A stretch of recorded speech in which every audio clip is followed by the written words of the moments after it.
Ladies and gentlemen, welcome to the El Cajon City Council meeting. The meeting is now called to order, and I'd like to ask the city clerk to please call the roll. All council members are present. Thank you. We're going to do the Pledge of Allegiance now, but I'd like to invite Wesley Ortiz up.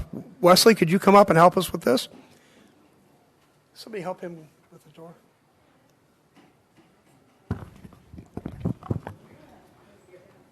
Wesley's going to lead us in the Pledge of Allegiance. So would you all stand? Come up, Wesley. First off, tell them who you are and what grade you're in. I'm Wesley Ortiz, and I am going into second grade. You know somebody up here? Daddy. Oh, your daddy. Okay. Okay. Lead us in the pledge. I pledge allegiance flag of the United States of America and to the republic for which it stands, one nation under God, indivisible, with liberty and justice for all. Thank you. And thank you, Wesley.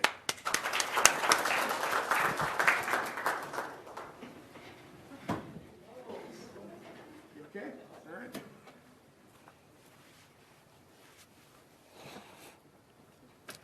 All right. City Attorney, you saw that.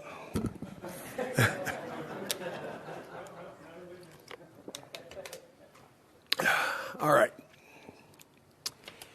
The city clerk posted orders of adjournment of the June 25th, 2024 meeting and the agenda of the July 9th, 2024 meeting in accordance with state law, City Council on Housing Authority policy.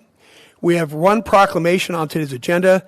I'd like to invite the Parks and Recreation staff to the podium to accept their proclamation, which I will read. Whereas July is National Parks and Recreation Month, Parks and Recreation makes lives and communities better, not only in July, but all year long. Parks and Recreation programs build healthy, active communities that aid in the prevention of chronic disease, provide inclusion, recreation services for those who are mentally or physically disabled, and also improve the mental and emotional health of all residents. The Parks and Recreation Department calls upon all of El Cajon residents to fully utilize and enjoy their park, trails, and open space, not to mention the other facilities and recreation opportunities. Whereas each month over 100,000 patrons visit our local parks and recreation facilities in El Cajon, our parks team assures a clean, beautiful, and safe setting for you and your family to enjoy. The recreation staff is committed to deliver on their promise to develop youth, support families, and provide safe places. Parks and recreation programs increase a community's economic prosperity through increased property values, expansion of the local tax base, increased tourism, the attraction and retention of businesses, and crime reduction. And whereas in celebration of Parks and Recreation Month, we invite you to join the City of El Cajon in observance of July is Parks and Recreation Month by visiting a local park or participating in one of our outstanding programs. This year, the National Recreation and Parks Association theme, Where You Belong, celebrates the many ways parks and recreation professionals across the country foster a sense of belonging in their community by providing welcoming and inclusive programs, essential services for all ages and abilities, and safe, accessible spaces to build meaningful connections. Now, therefore, I, Bill Wells, the mayor of the city of El Cajon, together with the city council, do hereby proclaim this month of July 2024 to be Parks and Recreation Month in the city of El Cajon. Signed this 9th day of July, 2024.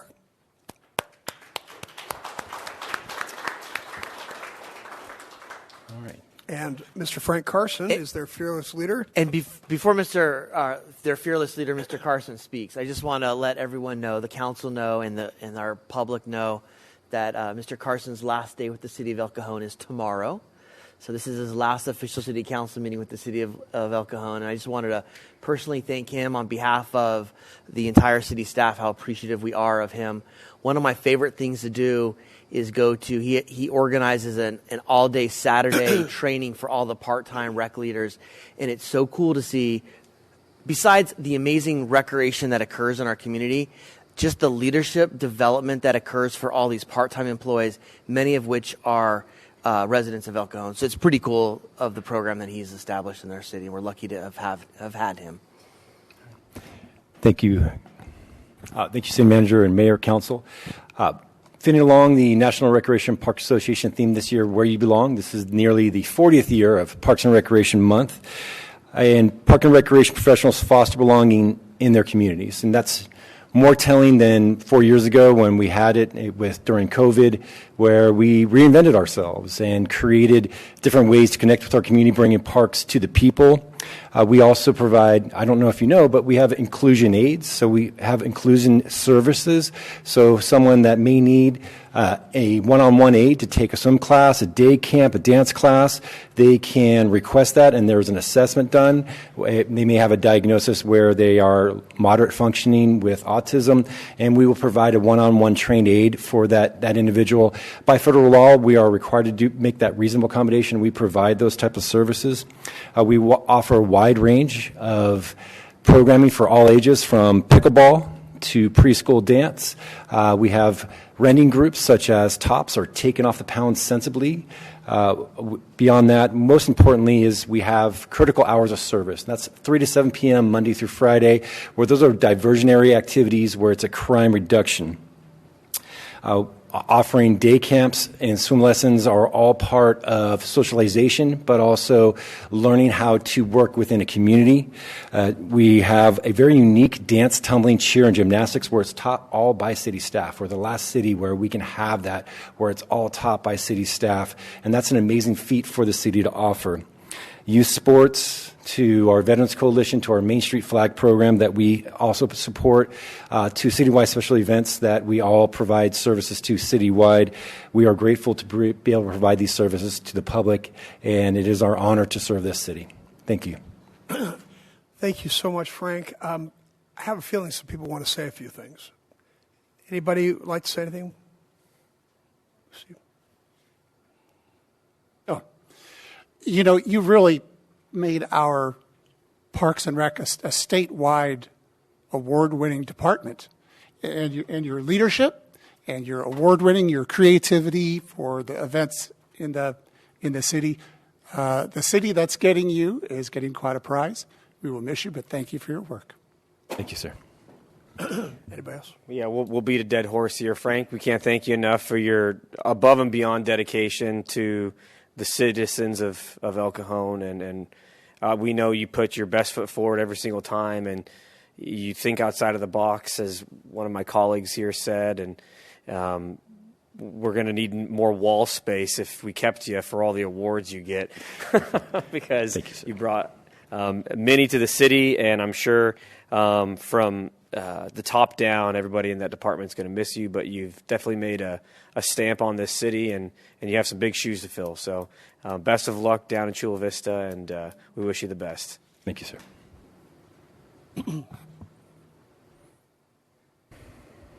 Frank, thank you so much for all you've done. I mean, you've just been a real workhorse, and thank you for keeping all the kids out of trouble, because that's a big part of what the rec department does, and I certainly appreciate it. Thank you, sir.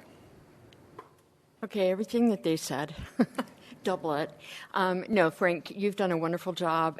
You've really helped me these last almost 4 years, and giving me pointers, and have been my point of contact, and I really appreciate that. And I think you're going to do well in your next adventure, and I'm sure that we'll have someone.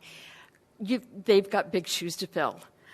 So thank you very much for your service to the city, and we appreciate you very much. Well, Frank, I knew this day would come a long time ago. It's really hard to say how much I've appreciated you personally. You're very well respected amongst everybody. You've brought so much to the city. I could list all your accomplishments, but Hanfest, America on Main Street, just some of the small things that you've done, in addition to your regular duties of running the finest Parks and Rec department that I know of in this town. We're going to miss you, but it's always happy to see somebody moving on to bigger and better things. I'm not surprised in the least, and I just want to tell you that we appreciate every moment that you've been here, and we will long remember the work you've done here, and we thank you so much. And I'd like to give you a big round of applause. If everybody would join me, I'd appreciate that.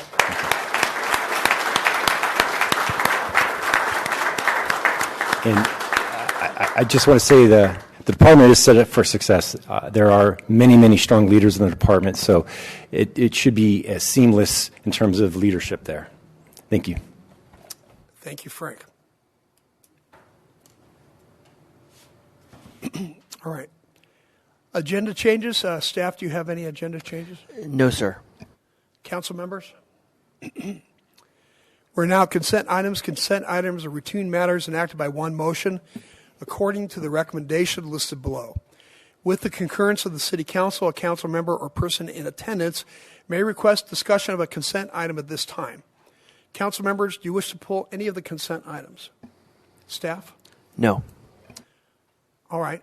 Angela, do we have any speaker cards for consent items? No speaker card, sir. I'd like to make a motion then to approve the consent items. Second. Please vote. Motion carries by unanimous vote. That brings us down to public comment. At this time, any person may address a matter within the jurisdiction of the City Council Housing Authority, successor agency to the El Cajon Redevelopment Agency that is not on the agenda. Comments relating to items on today's agenda are to be taken at the time that the item is heard. State law prohibits discussion or action on items not on the agenda. However, City Council and Housing Authority members may briefly respond to statements or questions, and an item may be placed on a future agenda. Angela, do we have any speaker cards for public comment? Yes, sir, we do. We have two. The first one is Billy Sangster.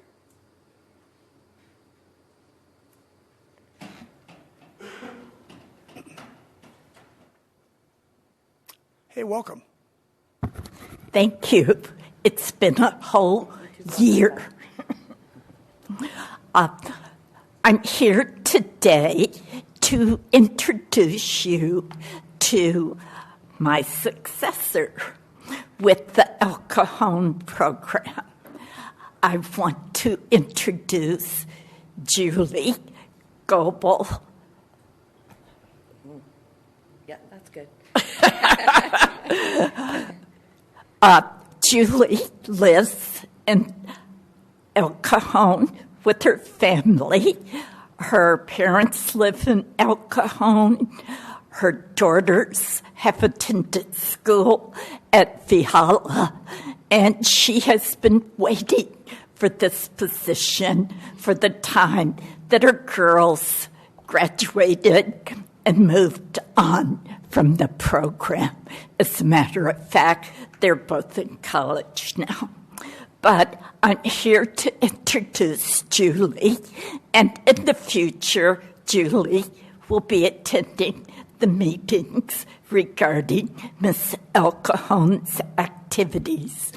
Julie has shared with me the girls are going to be taking part in the Dog Days of Summer event that's coming up this Saturday. They will be taking part in as many opportunities that present themselves within the city. They were just crowned June 29th. So I'll let Julie say a few words. Before you leave, though, does that mean you're stepping down from this position? From this position, yes. How long have you done this? Well, the pageant in El Cajon has been in existence for 61 years. I have been involved with it for 20 years. Well, first off, thank you so much for all you've done. You should be very proud. Thank you, everybody, for having us. I wouldn't have this position without Billy and the Miss El Cajon program. And Mayor Bill Wells, both my daughters were also Miss El Cajon title holders, and you welcomed us so much into the community. And since my daughters were part of the Miss El Cajon pageant, I could really never have this position. But now that she said that my daughters have moved on and now they're in college, I'm able to take it over for Miss Billy. So I just want to thank you. And Mr. Global. I don't think we're related, but I asked my dad. I don't think we're related, but it's unusual to have like the name Goebel spelt the way it is. But my name is spelt exactly the same way, so it's Julie Goebel. So, but I don't think we're related. So, but it's just coincidence. But I'd like to introduce you guys to the two lovely ladies here to my left, and they're going to just share with you their information and what they love about El Cajon. So if we could talk to both of them real quick. Sure. Good afternoon. I'm Serenity Kennel, and I'm your current junior teen Miss El Cajon. I am very excited for the upcoming concerts in the park. I love going to them. They're very sentimental for me, and I know they are very highly anticipated. My favorite thing about El Cajon is the diversity within it. I think it's beautiful to see a coherent community come together with a multitude of different people from around the world. Thank you. Thank you. Hi, my name is Katie Reno, and I'm really excited about all the events coming up, the concerts at the park and the Dog Days of Summer. And I really love how El Cajon has all these events that you can go to and really bond as a community. Thank you. Thank you. And the cow. Yeah, sure. Come on in.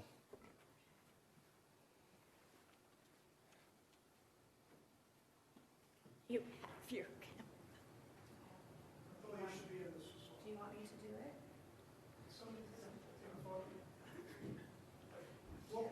They're going to have somebody take it with yours. We'll have somebody from our team take the picture. You guys should. Okay, there you go. Thank you so much. Thank you.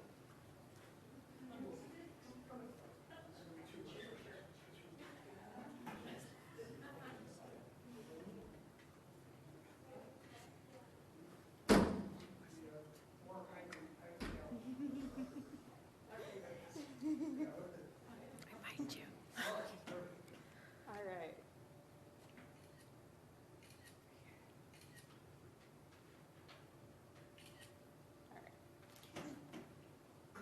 I think we're good. Thank you so much. Thank you.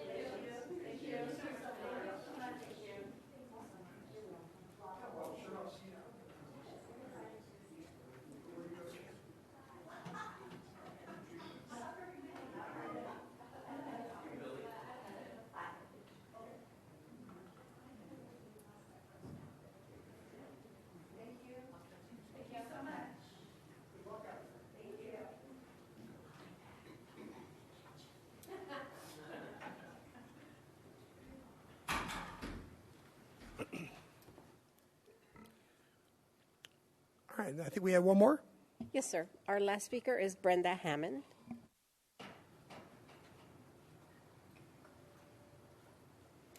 Hi, Brenda. Welcome. Hi. Hi, Graham. I mean, Mr. Mitchell. I just wanted to say thank you so much for having the concerts and all the fun in El Cajon. And I love how the people that grew up here in El Cajon love the concerts too. And I'm sure if they were in another city, they would have ran away to El Cajon like I did. Had to put something fun in there. Thank you. Thank you, Brenda. Okay. We're now at public hearings. We have two items to consider. Item 12 is for the annual sewer charge report. I'll ask staff to introduce this item.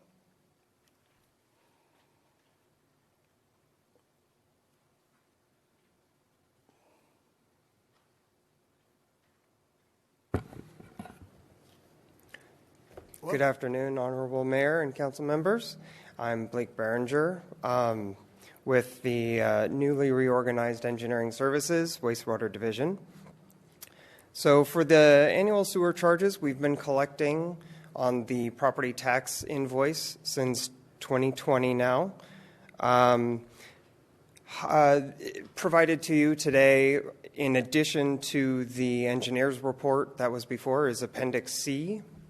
That's available to you. That is just the 7 parcels that we got claims from property owners based on leaks or other reasons that caused us to grant a reduction to the originally listed parcel charges.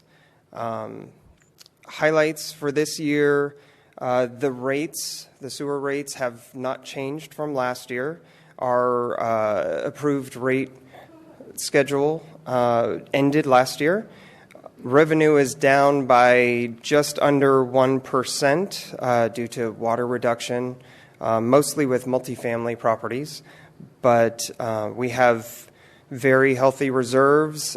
We, as part of our rate study, outlined the way to build up our reserves and have at least $5 million above the operating expenses from year to year, and we are still meeting that. These reserves are planned for anything that's unplanned, as well as cash flow stability. One of the things that was not specifically planned for was our Graves Sewer Emergency Project that's still ongoing. This reserve is also to help fight any inflations in our costs going forward. Plus, we have costs coming up associated with the Advanced Water Purification Project in East County, as well as some costs with Metro Wastewater. We do plan to have a updated sewer master plan this year to outline our future capital improvement needs. So that'll help us reassess where we are with our system and plan for any repairs, replacement in the future. But we definitely have the healthy reserves for that future projects. As far as everything goes, other than that, our methodology remains the same as it has been for the sewer charges. And, you know, we're in a very good position, and this is just an ongoing thing. So it's working very well. Sounds great. Yeah. Hey, let me see if there's any questions for you. No? Questions? No? Great. All right. Any speaker cards on this item? No speaker card, sir. All right, I think we're set. Thank you. I appreciate your report. Okay. Looking for a motion? I have to open the public hearing. I'm sorry. We don't have any speaker cards, so I'll make a motion to close the public hearing. Please vote. Motion carries by unanimous vote. Okay, so now I'm looking for a motion. I'll move to accept the staff recommendation. Also, I want to make a note. If I read this right, the rate is not changing from this year to next year. There is no increase in sewer rates for our residents. That's correct. Mr. Goebel, as you recall, we did a rate study a couple years ago, and it projects out expenditures and revenues over a period of time, and based on that expected expenditure, we then set rates at a certain amount. And as you recall, we set a certain percentage every year for the next 5 years. Because we were able to hold costs and be frugal and economical, and we're a little bit behind in some of our capital improvement projects, we're recommending no rate increase, although the rate study could justify the rate increase. And sometimes when you skip a rate increase, it could mean in 2 years you have a double increase, but I'm understanding that might not be true. Correct. We analyze that. What we wouldn't want to do is do what you just said. If there was a need for the money this year and next year, we would have built that into this year's recommendation, which we don't feel there's a need for that. In spite of what might be a $3 to $4 million fix for the Graves Avenue sewer collapse, the fact that residents aren't getting a rate increase this year and not getting doubled up next year, that's good news for the public, so thank you. Thank you. So I've made a motion to approve the staff recommendation. I'll second it. Please vote. Motion carries by unanimous vote.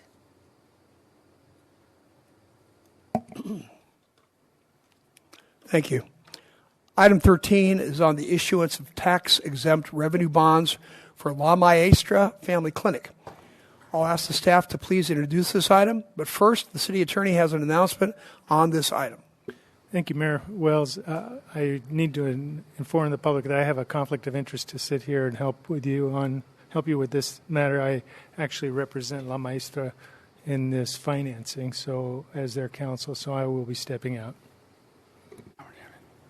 Thank you.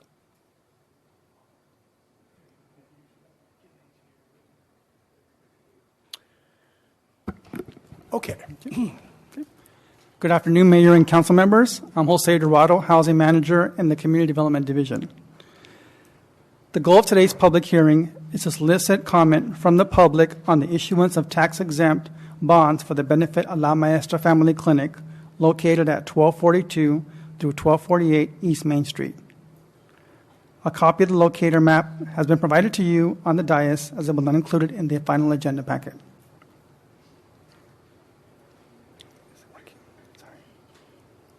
Is the slideshow up there? Sorry. Okay, thank you.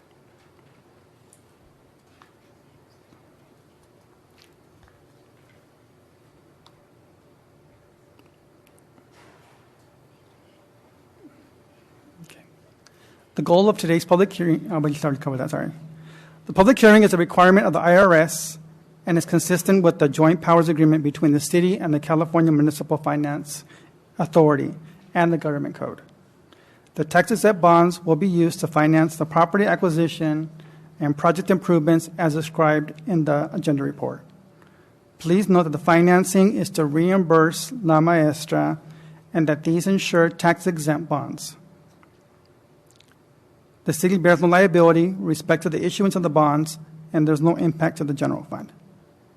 Next slide. And this is a locator map of the project location. It's on East Main near North 2nd Street. Next slide. The project site is commercially zoned with health center care uses allowed by right. The property was purchased by La Maestra back in November of 2021, and building permits were issued in November 2023. Next slide. Now, I would like to introduce Jared Suzuki with CMFA to give a brief overview of CMFA's role, followed by La Maestra staff who would like to say a few words about their organization and the project. Good afternoon, Honorable Mayor, Deputy Mayor, and Council members. My name is Jared Suzuki from the California Municipal Finance Authority, or the CMFA. The CMFA is a joint powers authority formed on January 1st, 2004 to assist local governments, small businesses, nonprofit organizations with the issuance of both taxable and tax-exempt debt. To date, there are over 350 members of our JPA, the great city of El Cajon being one of them. And for this project, La Maestra has asked the CMFA to be the municipal issuer of the tax-exempt revenue bonds. And the CMFA annually does typically around $2.5 to $3 billion in bond issuances. Thank you very much.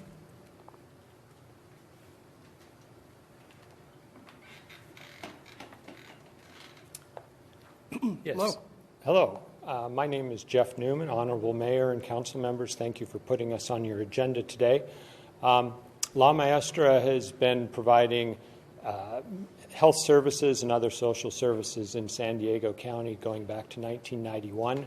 We're a federally qualified health center who expanded out to East County into El Cajon in 2004 and currently have 3 clinics, one of which just opened about a block away on Rhea Street this last fall. We also used the tax-exempt municipal bonds to fund the purchase of that property and the redevelopment of it. And this project on Main Street is going to be both an expansion and just kind of reorganization of some of our services in East County. And we also are very committed to the services in El Cajon. We actually have recently moved our human resources and some of our other admin to some leased space out on Fessler Street. So we see this as an area of great need for the 84% of the patients we serve are at or under 200% of poverty, and they also well over 50% see English as not their main language. So we're very proud to have a very diverse community, and we are set up through our cultural liaison program to be able to provide the best health and dental and other social determinants of health as possible. So we thank you for this opportunity. Thank you for coming. And thanks for all the good work that you do in the community. So just to recap, this public hearing is IRS requirement for the tax-exempt bond financing. So staff's recommendation is for the City Council to open and conduct the public hearing, receive public testimony, close the public hearing, and adopt the resolution. That concludes my report. Staff is prepared to answer any questions or comments. Thank you. Questions? Phil, first.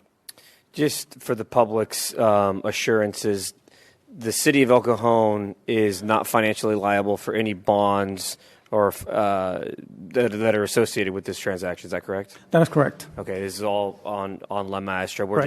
just issuing on behalf of them, correct? Yes, through CMFA, correct. Perfect, thank you.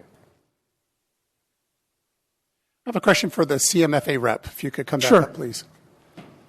Our role here is ministerial. We're the watchdogs of the public, in a sense, make sure that the public's funds are used for public benefit, and I get that. My question for you is, in this case, it's a little unusual because they still have some leases they must honor. One is a tobacco outlet, and the other is the restaurant. Together, those two make up about 24% of the square footage of this. Is that new to you, or do you have other situations where they might be having rent-paying tenants as part of the project? Are you referring to the buildings that are being acquired to form this new clinic? So I'm told 1242, 1246, and 1248 were all purchased. Correct. In total for $6.45 million a couple years ago. Mm-hmm. One of those buildings, 1248, is currently a restaurant. A suite at the end of the largest building is currently leased by a tobacco outlet. Mm-hmm. When you buy something, you have to honor the existing leases, and I get it. You know, it's ironic that La Maestra has to rent to a tobacco outlet because that seems to conflict with health, but they didn't have a choice who the tenant was, in a sense. My question is, they're going to be getting interest-free loans, but they're going to be collecting rent from people. Usually you collect rent to pay off a mortgage that has interest. Have you had other situations in the state where the bonds you're issuing are also collecting rent? I don't believe so. I would defer to La Maestra to voice their opinion as well on this matter, to just to provide further clarity for this. Yes, actually, this was similar to the last bond financing we did, where we had purchased some properties that had tenants existing. What happens in this bond financing is that it gets split between both a taxable piece, which is for the portions that are that we don't operate as nonprofit, and then there's the tax exempt piece, which all of this funding bears interest. It's not interest free at all. It's insured by the state of California, so they guarantee it on the back end. But these are all bonds publicly issued and purchased out on the market at the going interest rates at the time. Okay. All right. Thank you for the clarification. I think also what I'm hearing you say is for those portions of the property that are for profit, they might pay the possessory interest property tax portion. Is that kind of what I'm hearing? Correct. When we go through the process of potentially getting some relief from property tax for the nonprofit services piece, those would remain taxable. Okay. Thank you for the clarification. That's good to know for the taxpayers that there's still protections and the taxpayers are getting their piece for that which is not for the public benefit. So thank you. Okay, thanks. No more questions? I think you did good. Nice presentation. Appreciate that. Thank you. Okay. Did we ask if there were speaker cards on this? No speaker card, sir. No speaker cards. All right, then I leave it to the city council to make a motion. Move adoption as outlined in the staff report. Second. All right. Please vote. Motion carries by unanimous vote. Well, congratulations, and thanks again for being part of the community.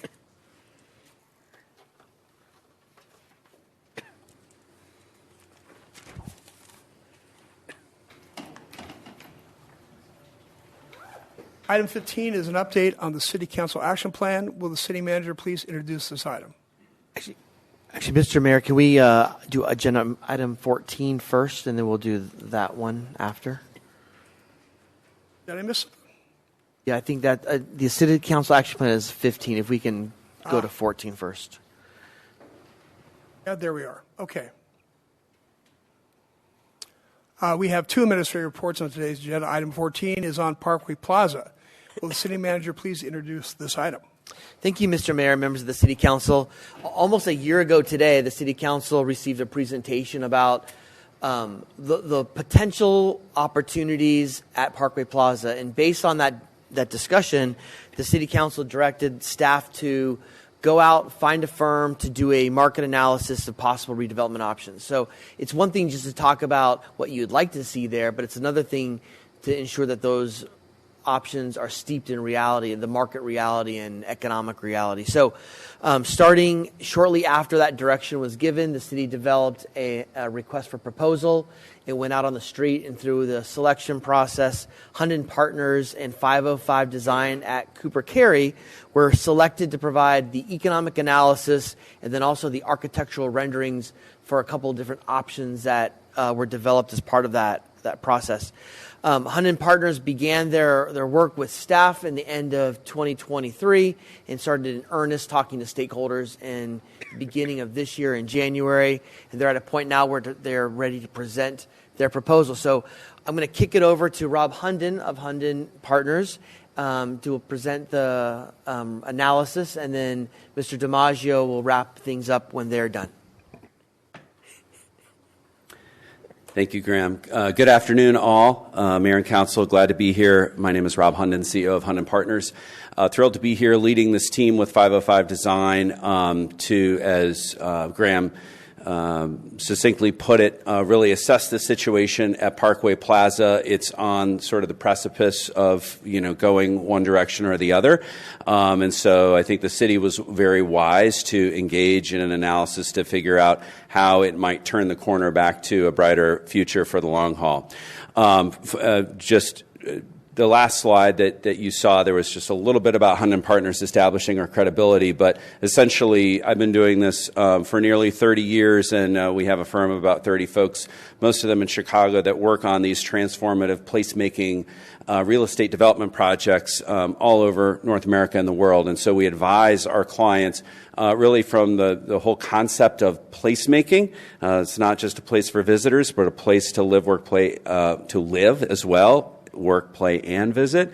And so Parkway Plaza fits that. And so we work on a lot of dead or dying malls. And so, again, you're at that transition phase where if you let it go too long, it's definitely going to go in a direction that you're probably not going to be too fond of. So it's a great time to assess the situation and the opportunity. And so, as Graham put it, our firm with 505 was hired to really assess the market, the opportunities for all different kinds of uses, in addition to, of course, the enhancement of retail, restaurant, and entertainment, which already is there. So what can be done? What could be creatively done? Also, how can this all be done working within the bounds of the fact that you have three different ownership groups that own different parcels? And so we're going to talk about that. Let's go to the next slide. So as we look at all of these things, we're looking sort of in that place between hopes, dreams, and utopia, right? And that hard market reality of everything's too expensive and nobody can afford anything, right? So the reality is that we want to get to is somewhere that gets you to something that's a step above that hard market reality of, just doing the same old, SOSDD, as they like to say. So we don't want this to end up as just fast food joints and things like that. We know you don't want that necessarily. We've heard that from our engagement of all the different parties. We want this to still be the center point and center heartbeat of the community.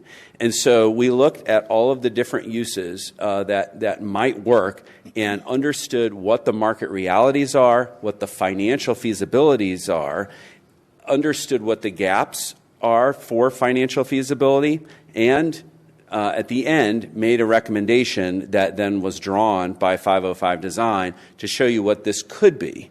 Now, how that actually moves forward at the end of the discussion today, you're going to hear us talk about what could be next steps in terms of an actual business plan to move forward into a different style of development. But all of these things here that you see, we looked at: supply and demand, quality, the situation with your local market, the site itself, access, visibility, adjacent uses, what's going on with each of the individual sort of industries. Office is a tough place to be right now, but other things are doing really well. Your hotel market is doing really well. So there are pros and cons depending on what you're looking at. So all of these things sort of point to a recommended project. We also looked at who's done some transformative projects like this where there has been a generationally changing situation with a mall that is, outmoded, outdated, not going to cut it for the long haul. What have they done elsewhere? So we looked at that as part of this. So I will turn it over to Lexi now to give about a 15-minute presentation on our results. The full deck is way deeper and longer, and you will have access to that at some point in the near future. But today we're going to keep it brief for you and then talk about next steps. Thank you, Rob. Yeah, like Rob mentioned, we're going to go through a more condensed version, but still taking a look at what those current challenges are, what are those opportunities based on that market demand. So starting off with our situational overview, since its conception in 1972, Parkway Plaza has served as that central hub of activity for shopping and retail dining. Since the pandemic has exacerbated some struggles in terms of loss of major anchor tenants, most recently being Walmart, but as well as customers. So although the city obviously does not own the properties, it does have that vested interest to work with the private stakeholders and property owners to really enhance the offerings into that live, work, play district and address some of those challenges that we see here. So those limited, compelling, and unique dining and entertainment options, as well as that lack of walkable live, work, play development, not only with on-site in terms of Parkway Plaza and the offerings, but also within the area in order to really cater to those residents but visitors alike. So I just wanted to do a high-level overview. We engaged the management throughout our entire process to really understand what the goals and outcomes for them in a vested interest would be, but also marrying the city's vision to really having that be a resident and locally catered development, but also being able to attract visitors. So in terms of just our outline here, so this kind of lays out just who owns what and then kind of putting it into a more visually digestible way. So we not only looked at the existing infrastructure in terms of what is on site on that 81-acre site now, but also those pad sites, the parking, and how can this really be reimagined to cater to those local needs, but also meet that unmet market demand currently. So getting into our performance overview. So we use a tool called Placer.ai, which is geofencing data that tracks cell phones all the way back to 2017. So really wanting to understand those visitation trends, how has activity at the mall changed since the pandemic? So looking at 2017 to 2023, we're able to see that the true trade area, which is our total visits there, has decreased by about 16.5% or about 1.5 million visits, but our total visitors has actually increased. So there is that 15% increase in our total visitors, but people are visiting the mall a lot less frequently. So what does this mean for Parkway Plaza? It means that it's becoming more of a stop and go. Let me go grab something and run an errand really quickly, but not necessarily a place that's really able to attract and retain not only residents, which defined here is a local within about 10 miles of the mall, and then regional over 10 miles, less than 25 miles, and long distance is calculated about over 25 miles from that site. So in terms of who's really visiting the mall, it is catered more towards the locals than it is from those visitors over 25 miles. As you see, there's a nearly 16% increase from 2017 to 2023 of that local visitor base, and about a stagnant total visitors from over 25 miles, not necessarily creating a destination or a sense of place within El Cajon there. So looking at kind of what really is driving visitors' spend, why they come to the mall, this all feeds into what we ultimately analyze in terms of our market analysis, but really wanting to understand the why, which this helps with. So in terms of, just wanted to touch on here, traditional mall challenges, they are due to that combination of quality, format, tenant mixture, or location. In terms of our headlines, a very strong location, that strong local and regional population base. So within about 15 minutes of Parkway Plaza, 630,000 people, which then expands to more than 2.2 million in 30 minutes, which is very attractive when we're looking at those major national tenants. So when we say a dying mall has those increased vacancy and an increased presence of local tenants, where a really thriving sense of place really has that national tenants mixed in with the local feel that can cater to all types of demographics. So in terms of that tenant demand, there still is that vested interest, although performance has been lagging in recent years by national tenants and retailers. But it comes in the sense of a more entertainment-focused or unique retail concepts compared to your more traditional restaurant and retail. So where does this take us? This takes us to position development for growth. So really wanting to emphasize that central hub of activity for the city, but also meeting that market demand with redevelopment that can incorporate a mix of uses on site, not just our traditional restaurant and retail. And that really can serve as a catalyst for economic development, not only on site of Parkway Plaza, but also within the surrounding area here. So in terms of some of those mixed-use districts that we took a look at in terms of national case studies, these are a few just to highlight. One somewhat close by at One Paseo, a recent development in Carmel Valley, North County, San Diego, but also looked at Mosaic District in Fairfax, Virginia, the Pearl District in San Antonio, to really understand the inspiration, but what's driving that 24/7 activity. So some key headlines here: density, that live, work, play offerings, including restaurants, bars, entertainment spaces, multifamily units, office spaces, hotels, and public space. Design, districts that infuse that local culture into their design, landscaping, art, and tenancy tend to result in that more authentic and unique destinations. You'll see in a few slides that we highlight in terms of that hotel development. Visitors want to stay where locals go, so that really being an emphasis when it comes to that design factor, which we have 505 here for to kind of walk through that. That walkability, so really creating a space where visitors can truly spend an entire day without the need to walk far distances or hop in the car. And then gathering, so public spaces that can contribute to placemaking, but really does extend that visitor time from beyond just an hour or popping into a store just to grab something, but really creating that sense of place within the city. So in terms of how does Parkway Plaza stack up to some of the case studies that we looked at, so in terms of those ratio of visits per acre, Parkway Plaza is currently performing at 40% less than those case studies analyzed. So those case studies have on average a 26-acre footprint, with Parkway Plaza currently having that 81-acre footprint, much larger in terms of our scale, but not necessarily able to attract the same visitor to acre ratio there. Outdoor space is an essential element to offer that connectivity within that mixed-use recommendation and our traditional retail mall footprint. And finally, the top districts across the country really do infuse that variety of elements that are able to synergize together to draw in, again, both locals and visitors, something for everyone, which we'll get into in the following slides here.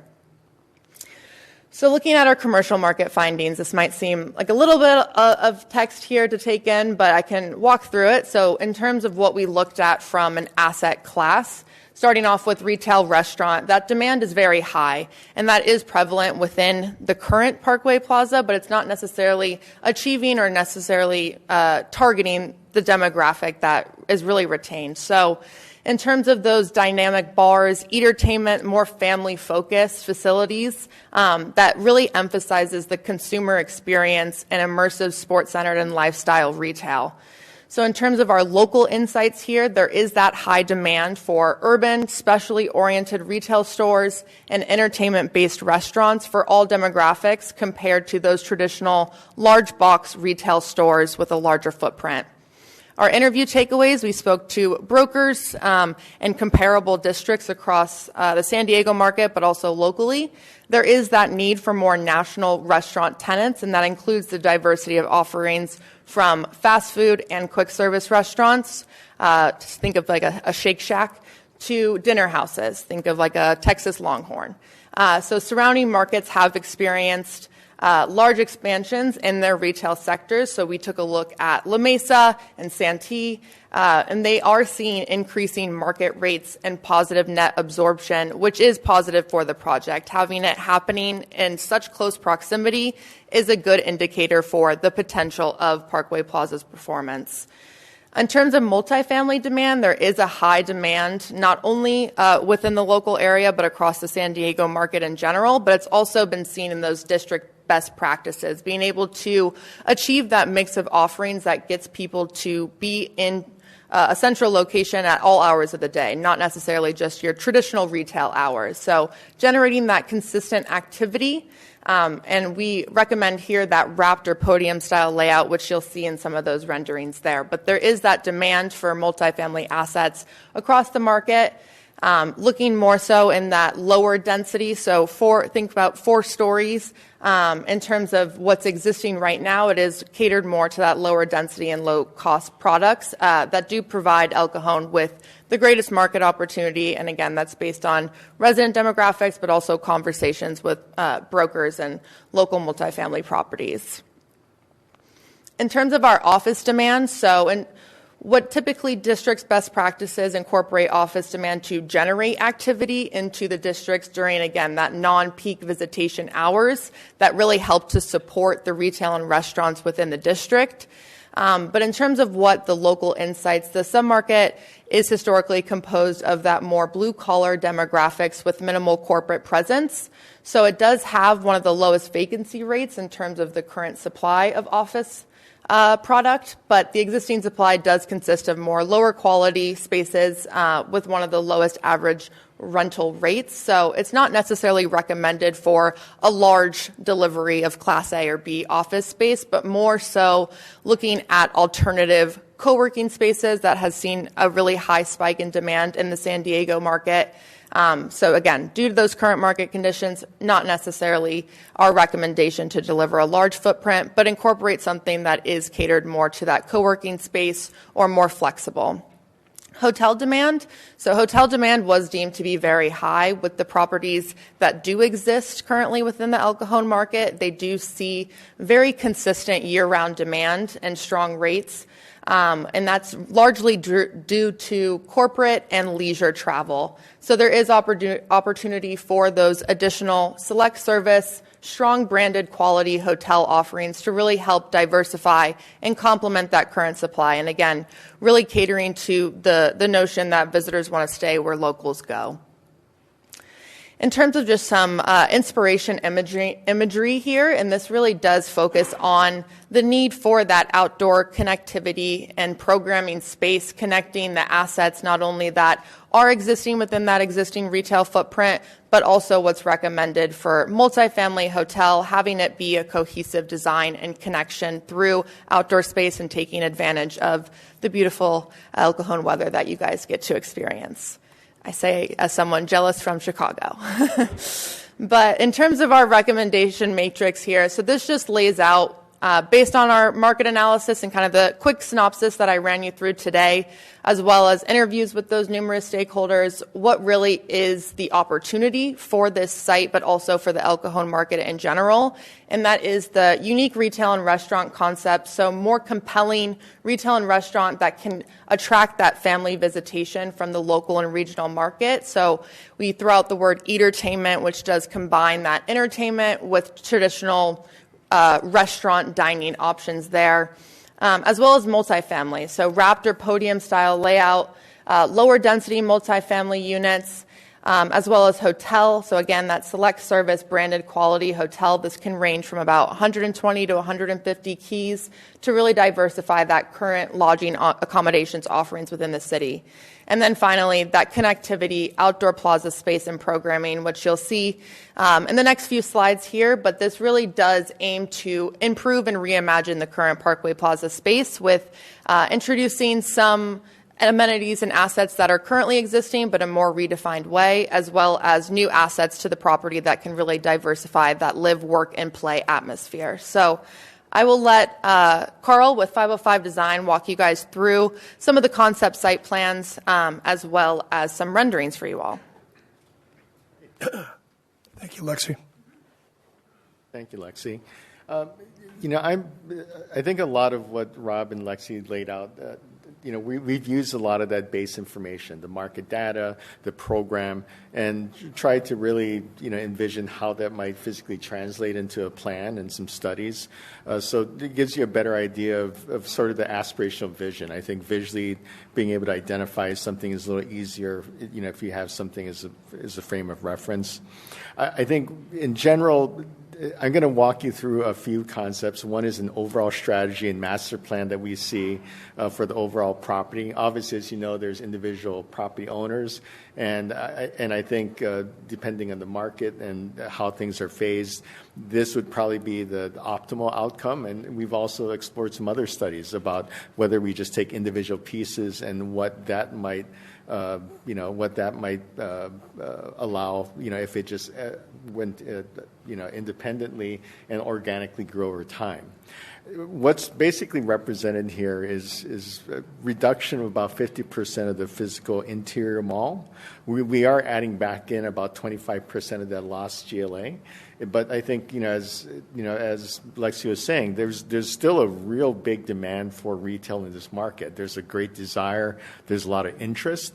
I think what's the biggest challenge? Right now, there isn't a product that represents the type of brand and the type of environment that a lot of these interested parties are willing to come into.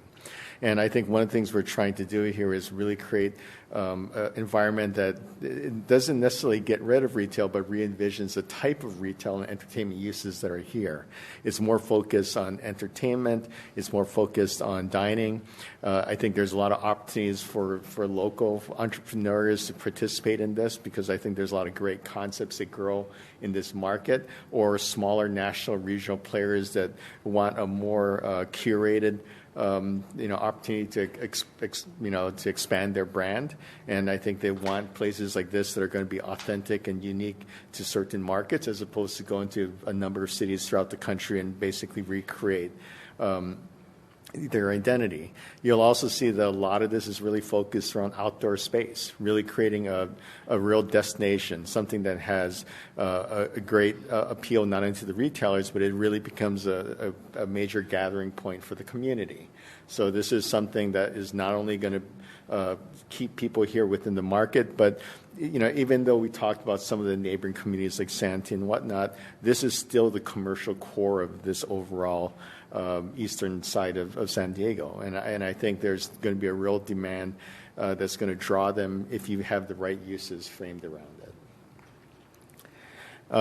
So this kind of represents, you'll see two plans here. This is kind of a phase one.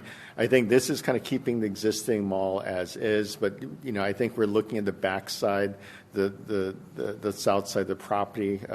In this case here, we've eliminated Walmart. We're repurposing one of the parking decks, starting to introduce the notion of residential. A lot of these phases of residential are in the 3 to 350 unit count. That's usually what we're seeing in the market right now as a digestible scaled development that really I think hits the mark of what is feasible and what's realistic. This starts to introduce that, and once you start layering in a lot of these mixed-use amenities, all of a sudden it starts to shift the dynamic of what you can create, and people start to visualize your property as something other than just a mall. They start seeing it as a district, and I think that lures a different type of tenant. You can see along the Fletcher Parkway side, we started to cluster some of the restaurants as opposed to creating just pads. What are things that you can kind of really create unique accumulation of different tenants that creates a unique dining space or an outdoor environment, something that's beyond, I think what people are used to right now in the current market. We've also explored studies about what happens if we look at independently developing the different parcels. I think, as you can imagine, the main mall, there's a huge financial ask and lift there to really transform that. I think there's much more viable and realistic opportunities of either of the anchor parcels on either end. Going through a transformation in a quicker time frame. And these are some studies that represents what could happen as a phase one development, and then you can organically grow from there. This kind of represents the old Macy's site. Again, this doesn't necessarily change it. This is kind of working within the box of the Macy's department store itself, but really looking at how this can really be an accessory to the existing mall, help strengthen the existing mall, strengthen that end of the property, and bring a new program and use to it. In this case, this is continuing the indoor concourse through the mall. It brings it out to an outdoor pedestrian promenade, something where you can have a lot more, food and beverage concepts with kind of a linear promenade that allows for great outdoor dining. That starts to link together to restaurant pads, the market, just across the way, and it starts to create a little bit more synergy and more of a unified destination. And over time, you can start to pull that energy to the west. This is looking over at the old Sears property. And to a certain extent, the box itself has gone through a lot of transformation already. But again, looking at beyond the box itself, what other opportunities exist to really diversify the offerings there? In this case here, there is opportunity for residential. This is showing roughly about 350 to 400 units of multifamily. You can kind of create a little a smaller retail district. Over time, maybe some of those larger box format users can become grocery, food and beverage. They can be entertainment uses. There is a lot of interest by hotels in this site, that being one of the locations that's brought up most often. So you can basically create a district anchored by hotel, by food and beverage, a smaller park plaza, residents on site, and you have a very dynamic core that you can now use as a building block for the rest of your development.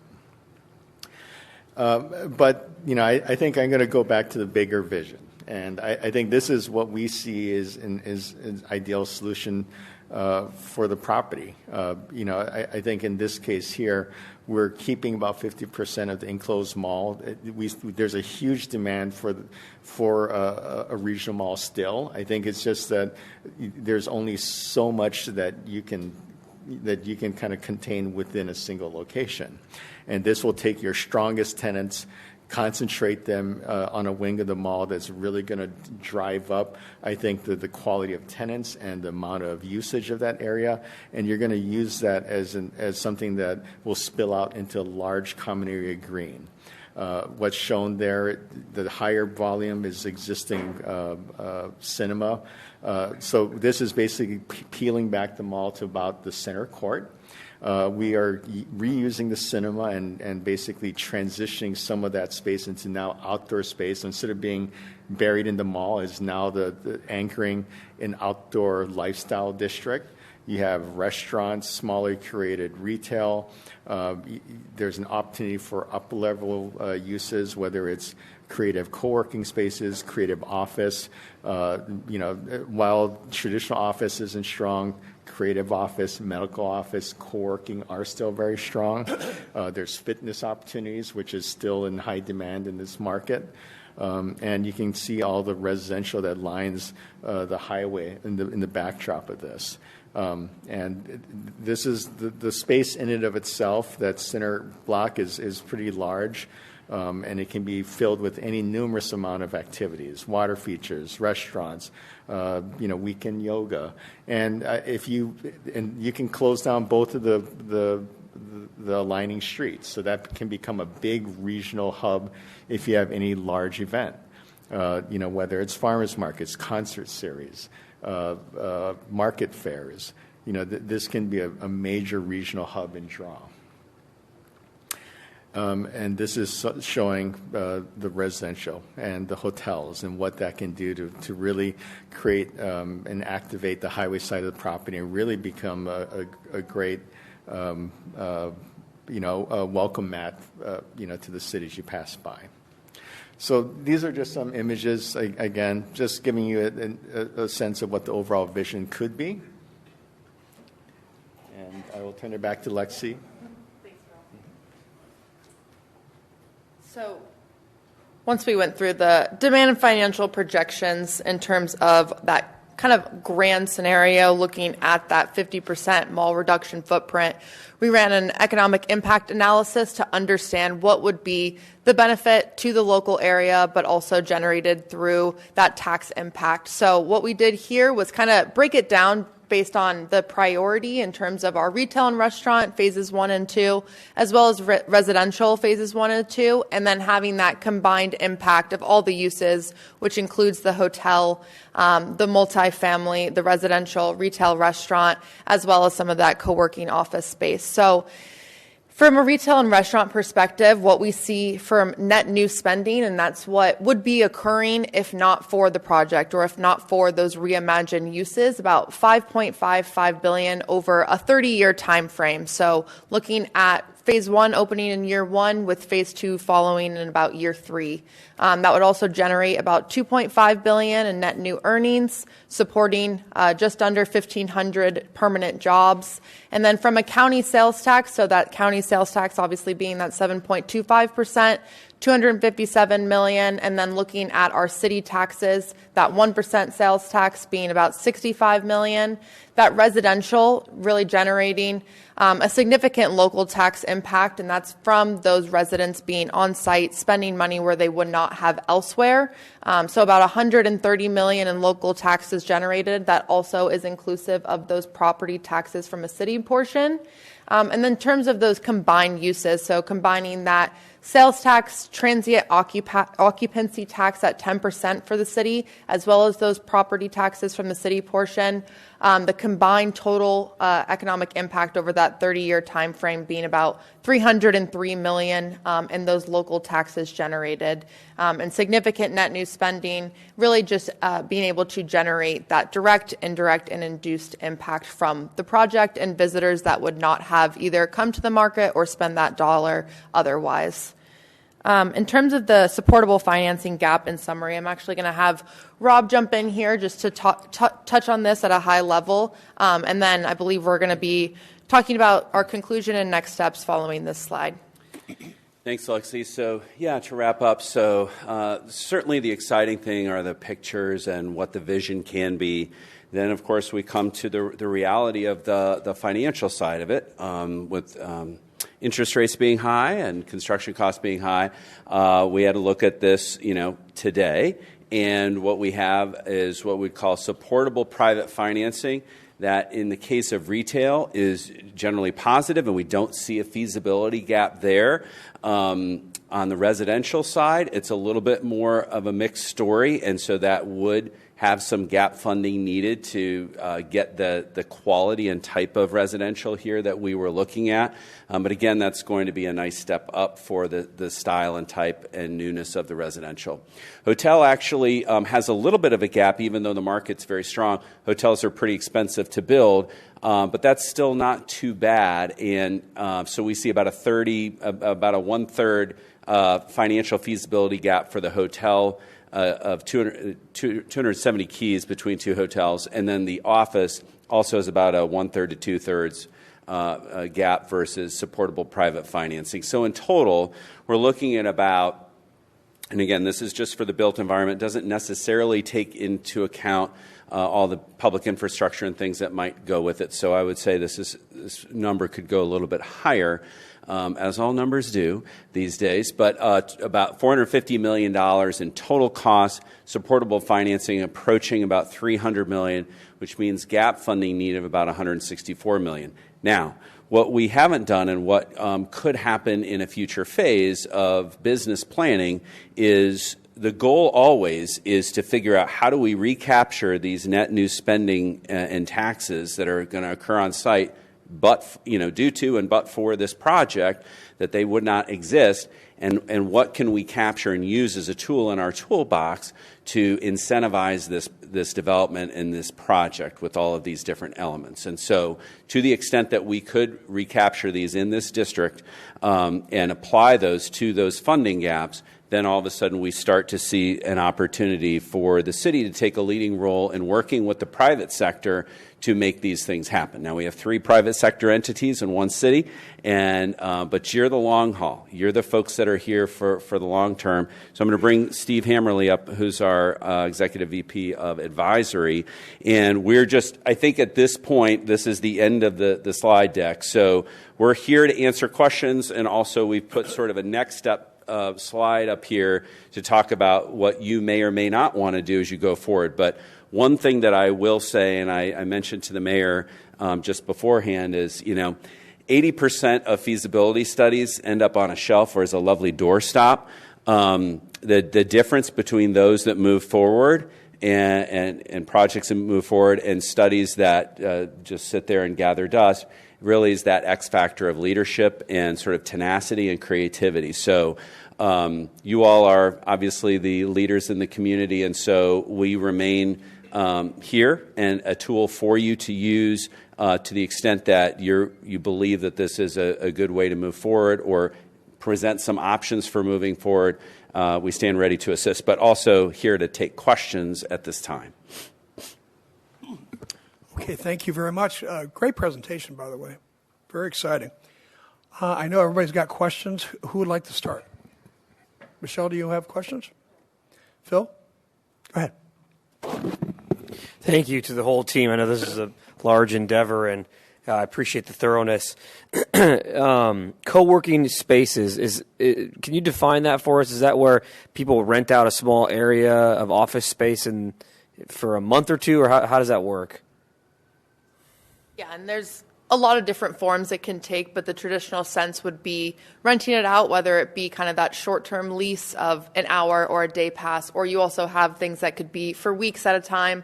Some people that work from home do like the option to have a place to go into the office where they're able to do more of a month-by-month lease. It really is flexible in its nature, but does kind of provide that allowance to have people come in and work somewhere, but not necessarily be committed to that same traditional office tenant lease. Got it. Mm-hmm. It's more flexible. Got it. And I noticed it was the recommendations mostly focused around multifamily apartments. Is there any, I don't know, not desire, but is the market supporting some kind of market rate condo row home style? Would that be feasible as well? Mm-hmm. There was market demand, and we looked at townhomes as an option, which would be supported by the market in terms of demand. It's more so the site constraints when we're looking at what are kind of those available big players to really look at in terms of redefining or reimagining. There is definitely room for it, and I think in some of the iterations that we had, townhomes were included. I can let you touch on that too. Well, I think some of the challenges here is because of the separate parcel ownerships. Because of that, you lose efficiency in parking. I think that's the biggest challenge. If you're able to, I think, find a consolidated ownership over time, I think that's where you can basically get more efficient parking. It allows for different types of residential product. So I know that right now there's actually a high demand for town product, as well as garden walk-up units on top of the multifamily.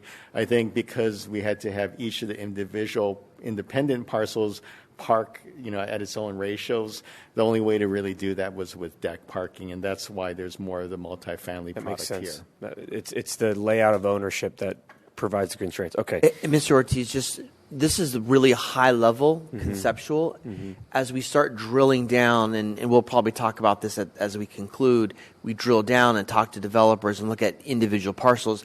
There may be a developer that says, you know what, it makes more sense from a market perspective to do townhomes. So what you see here isn't necessarily what will be built. It's really more of the vision of what could be built. And then drilling down, then the real product will come forward. Sure. Just want to make sure that townhomes that were those written off, and if they were, why? But it sounds like they're not. It's just part of the mix is what it sounds like. The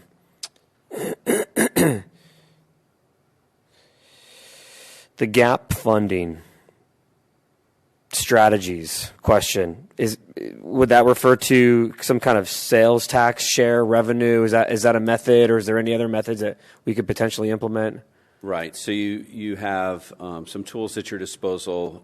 We've kind of talked about them very high level at this point. It was not the focus of the study. Okay. So it's a great question and segue to the slide that Steve was going to talk about at the end, which essentially is what are those potential next steps that you would do. But obviously figuring out what is the project, how do you negotiate with the various landowners, and then what are the tools that you have in your toolbox to affect that change?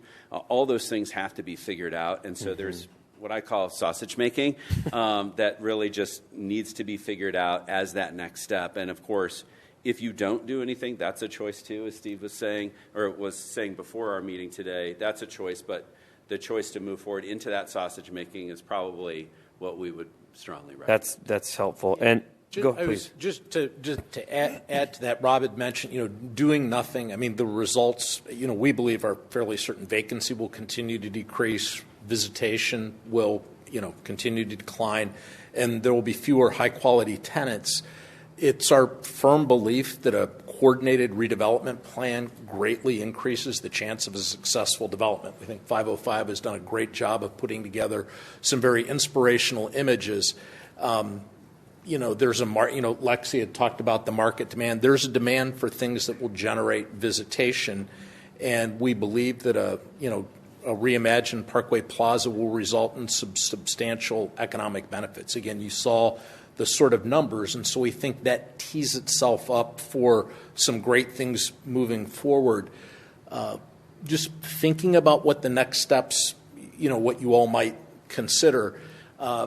We've got to start on creating a redevelopment strategy, but a big focus is on an implementation plan that's focused on delivering the vision. So you all, and Parkway Plaza is at this place right now. There's a vision of where it needs to be.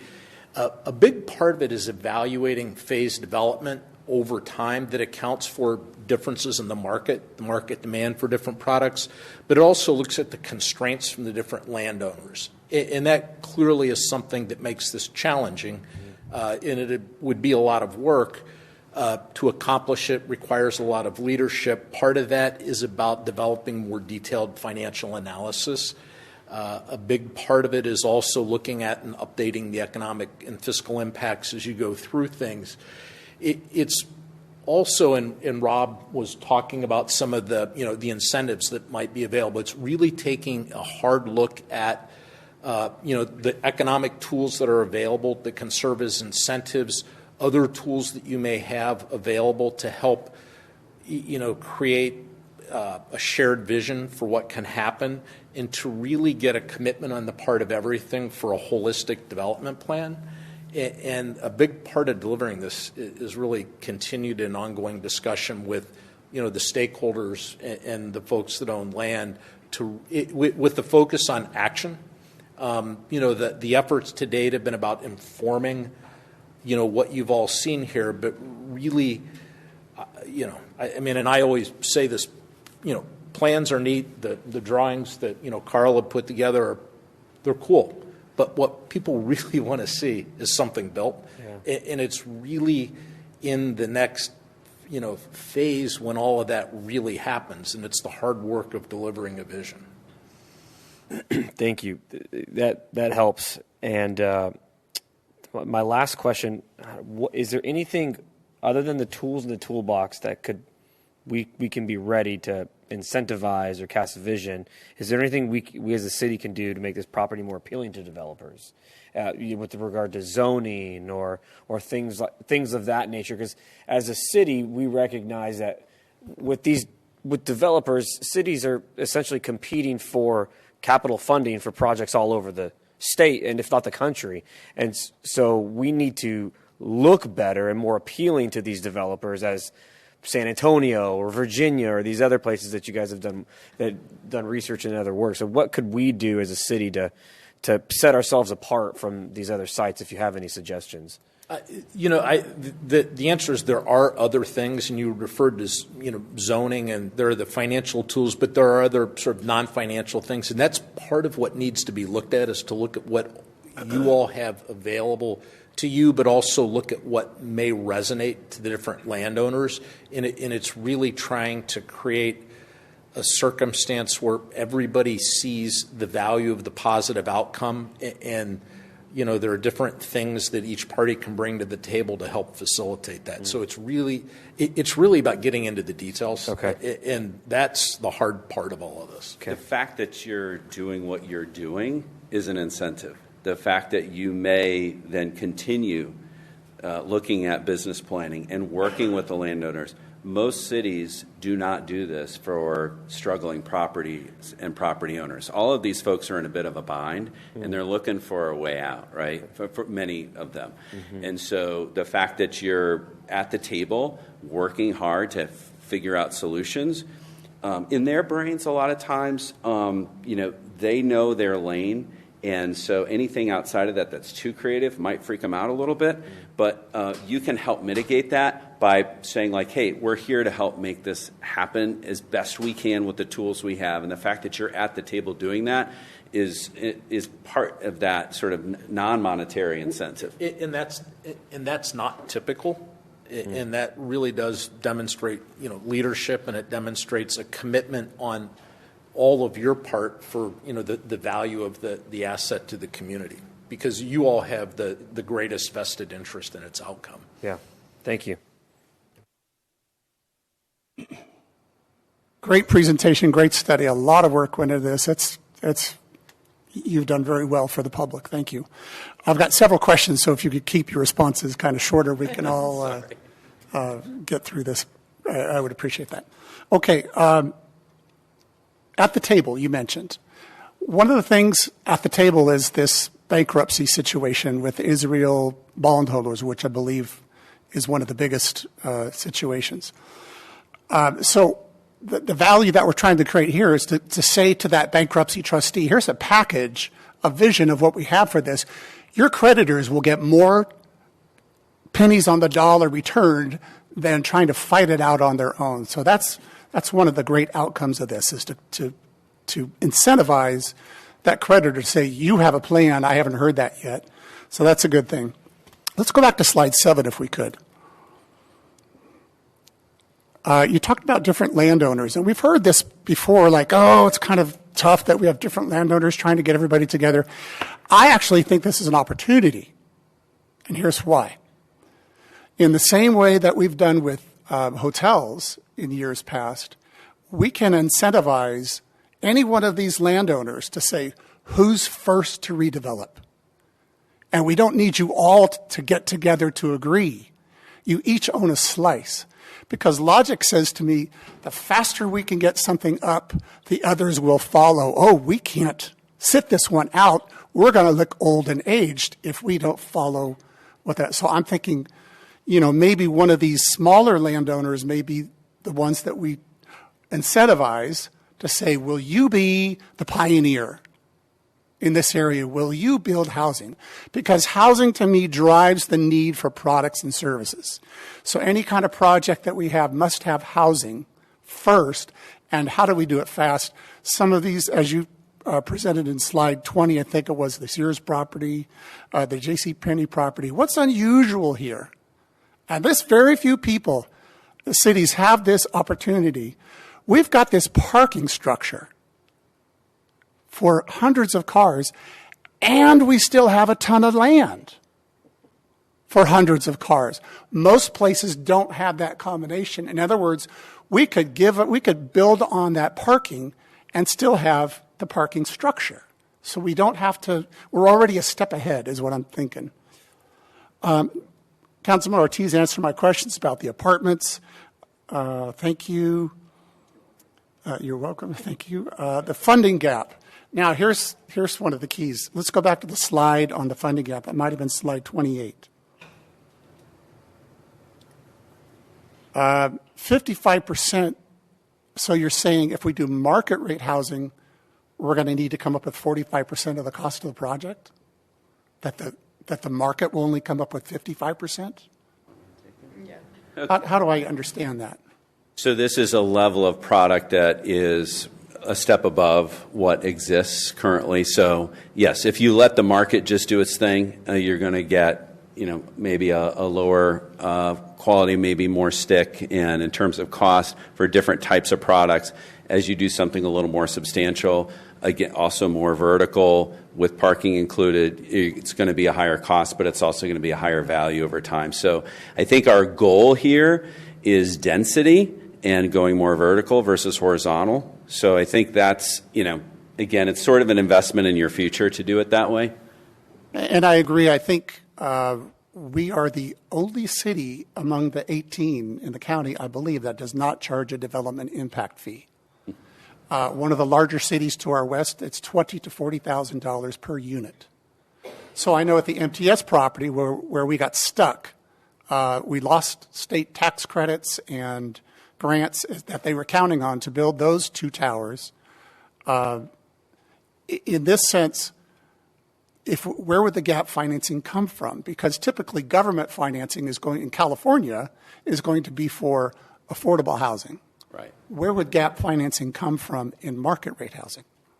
Right. So again, when we typically see these, there are a number of things that can be counted. And again, I'm not an attorney, so I'm not giving legal advice, but oftentimes things that can count as infrastructure, such as parking for the residential, could be somehow figured out potentially. Again, that's the next sausage-making phase, is trying to figure all that out. But that is one way typically that the public sector can assist, is sort of site prep, utilities, garages, those kinds of things. Okay, so things around the housing that make it part of it. Okay, that's where the city could participate, perhaps, with things. Interesting, because I think that area is in the enterprise zone. Is that right? I think it's outside the enterprise zone. We will get it inside the enterprise zone. We will pass a resolution that it is now, I don't know, but I hear what you're saying there. Thank you for the study.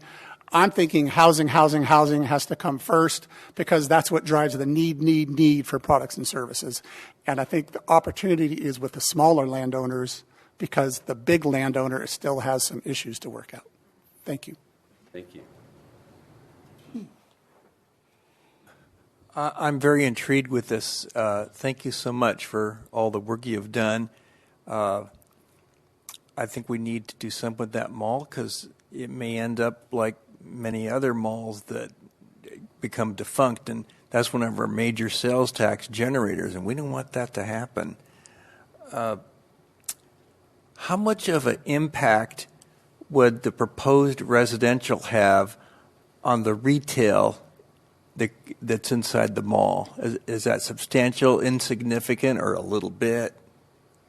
So it's probably more of a bigger reputational impact than an actual dollars and cents impact, because if you think about the true trade area of this mall, it's hundreds of thousands of people, right? And so whatever you develop on site probably a drop in the bucket relative to the total visitation. But because they're on site, they're going to be visiting probably 2 or 3 times a week versus once a month.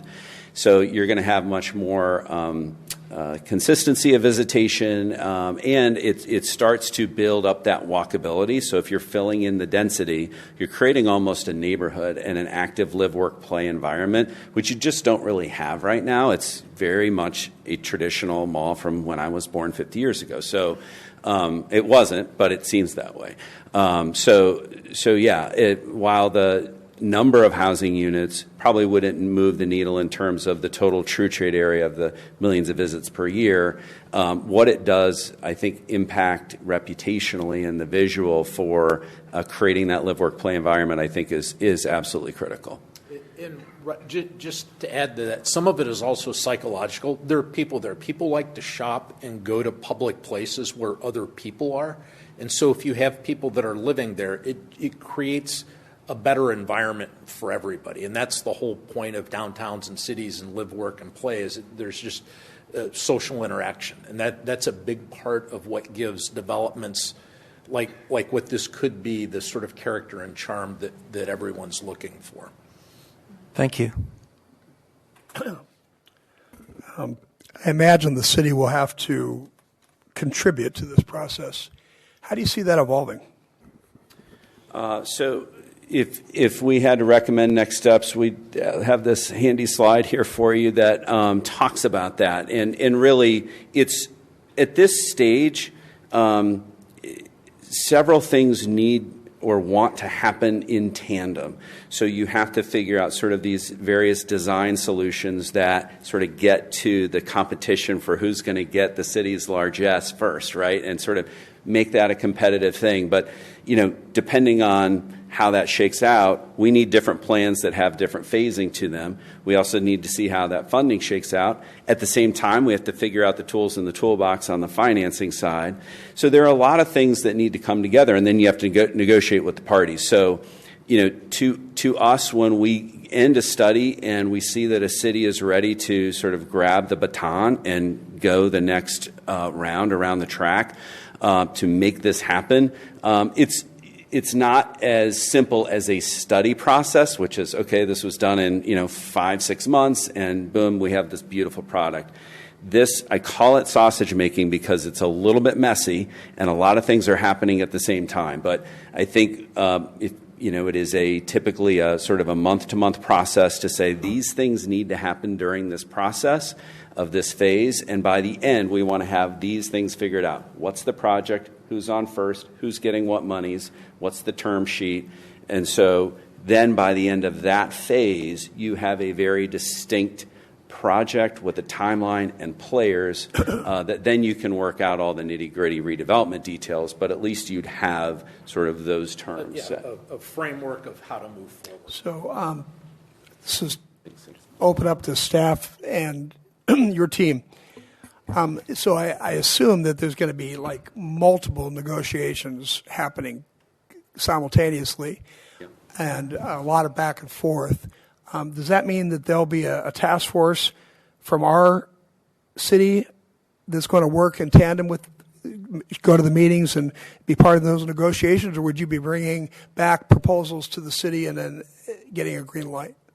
So we would represent, if we were doing this on your behalf, we would represent your best interests, but Vincent Graham would be right there as part of the team. I mean, ultimately, you are the decision makers, so we are just representing your best interest, if we're so fortunate to do that role. So, yes, I think staff would absolutely be involved, and we'd be educating them along the way about how best to set up the psychology, as Councilmember Goebel was talking about, to make this sort of a competitive event, so that people say, like, hey, if I want my carrot and not the stick, I want to be first in line.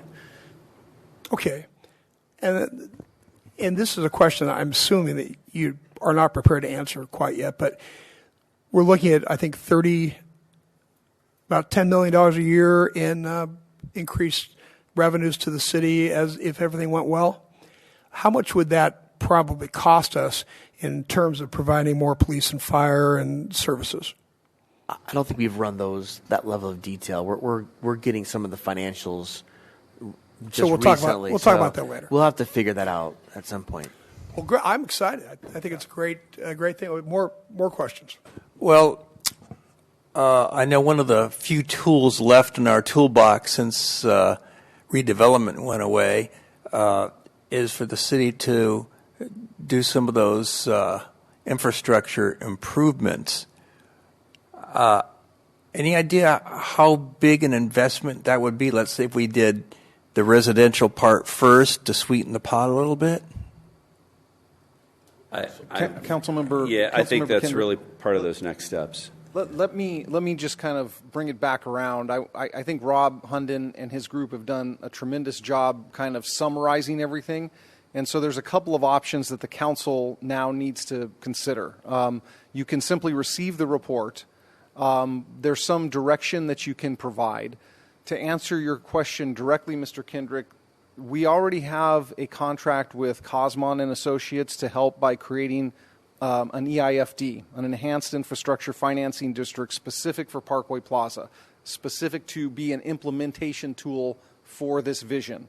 Okay, we can go forward with that as one of those many points that Rob mentioned as a sausage-making point. Okay, but it's absolutely necessary, and it will contribute to the gap that Rob Hunden was mentioning and Lexi was mentioning in her presentation. So that's one point. Obviously, if we had redevelopment and or perhaps we're in a different state, that gap would be accommodated through tax increment financing.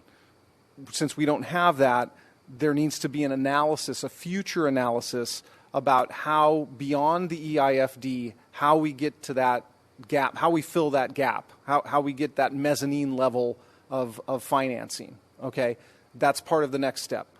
A couple of other steps you can direct us to take. We can move beyond the aspirational in terms of the vision that you saw and start implementing this through our land use controls. Okay, so we can look at what our current zoning requirements are. If you like the vision you've seen, we can drill down on that vision even more specifically by using the 505 group and create a more detailed specific plan and implement that plan through our land use controls. That's a thing that can come next, part of the sausage making process. By doing that, Sorry to interrupt, but do you have how much would that cost to implement that? We would bring that back to you. Okay. We would bring all that back to you. And a great portion of that can be done in house because a lot of our specific plans have been done in house by the community development department. So we can, while we give more life to that vision and give greater detail to the vision, we can then work in conjunction with community development to see if do we need another consultant, or can the consultants that we have accomplish that job? And if we have a need for additional consultants, we'll bring that back to you, Mayor. The other thing we can do is, as Rob Hunden pointed out, a redevelopment plan, which he just basically summarized, that talks about all the steps that need to be taken outside the land use controls, outside the EIFD, everything that needs to be taken sequentially, and that would be a plan that a group like Hunden would perform. The other thing to address Mr. Goebel's comments is we have two in-cap property owners which are interested in implementing this vision, but the Starwood Pacific Retail Group has a different. They have a different mindset. Their goals and their vision doesn't necessarily align with this vision. Okay, there's reasons for that. And there's also CC&Rs and different instruments in place that allow them to veto certain developments that the in-caps are trying to do. So the best thing that we can do, that's part of one of the best things we can do in that sausage-making process that's part of the redevelopment plan, is get significant level of exposure to the private sector of that Starwood piece, because their vision is not a long-term vision like the two in-caps are. Their vision is more of a less than 5 years vision, okay? So with that in mind, the constraints there are, however, that this piece of property, the Starwood property, is tied up with 4 other pieces of property. It's in a financing package that's tied up with 4 other pieces of property. If we could aggressively get this before the people who need to see it in the private sector, investors, developers of a large scale, and somehow get them interested to negotiate a detachment of this piece so that they can deal with future development of that separate from the other Starwood Pacific Retail Holdings, that may facilitate development in a quicker time frame. So that's part of the process. That's part of the redevelopment plan, is having Hunden work with us, having the city be engaged in getting this particular property out to the people who have the wherewithal to take it down and to take Starwood out, which is, I think, ultimately what they want, because there's bondholders that need to recover their investment. So there's a number of things the council can do. I'm trying to summarize everything, but there's a number of things that you can direct us to do. And I think any one of us, between Mr. Mitchell and myself and the Hunden Group, can go over those again if you're interested in pursuing those. Would you be then pursuing, I'm asking this of the whole group, the possibility of finding a buyer to purchase the Starwood property? I think Vince put it very well. He laid out all the options really, really nicely. So excellent job. He may have a future in consulting. But absolutely, I think you have to have all options on the table. But the way he stated it, there's a vice grip on the situation, and everybody's got these different things pushing and pulling. And the fact that they kind of have this nuclear option is not great, but also it behooves us then to think about our own options to attract someone who may help them leave, benefiting from that ability to leave, and then it allows the end caps to have a partner in the middle. So I think we have to have all options on the table. The city has options of their own. Correct. And I think we could potentially create a scenario in which the short-term needs of the Starwood property are met while our long-term needs are met as well by getting that additional buyer in. So that's a possibility. Yeah, and normally these kinds of conversations happen in executive session, right? Because we're going to start talking about negotiating tactics and scenarios. But what Graham is talking about is, which I think we're all thinking the same thing without saying it, makes a ton of sense. There could be a short-term investment maybe by the city that then flips around and becomes a long-term benefit. So, just for direction and my personal opinion, I'd like to be as aggressive as possible with this property. And as they said, I don't forget who said it in the beginning of the presentation, said the last thing we want is for a great presentation and study like this to start collecting dust and sit on a shelf. And so with regard to the creation of an EFID, an analysis on how to close the financing gap, looking at our zoning, creation of a redevelopment master plan. I don't know if any environmental or CEQA, if we can get out ahead of that on behalf of that property to do an analysis so the developer doesn't have to, because I know that's very expensive. I would say yes to all of those. This is part of when we set our goals for 2024. This was one of the goals, so it is within our purview to have staff. Phil, before you go down the road, I think you're going.